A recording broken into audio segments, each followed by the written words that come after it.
This is so exciting. I don't get to see this very often at a home inspection, and I thought I would share with you guys. It's a big deal.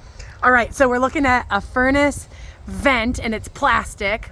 All right, so this one here that we see is actually fresh air going up into the house, into the furnace, in order for the gas system to do its job. Wonderful.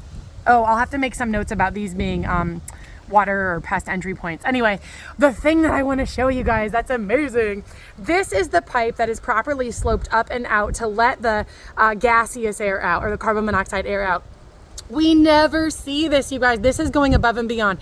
This tiny little elbow is actually going to keep rain and snow and like leaves or debris from going into the vent pipe and down into the furnace. Just this little elbow, but it's still gonna allow all that gaseous air out. So well done, homeowner or contractor who did this, because it's a little detail like that that we now don't have to educate people about. We can just say, hey, look at how awesome this is, and this is why. So look at the plastic vent pipe on your gas unit on the outside of the house, and add that elbow if it's not there. Have a great day.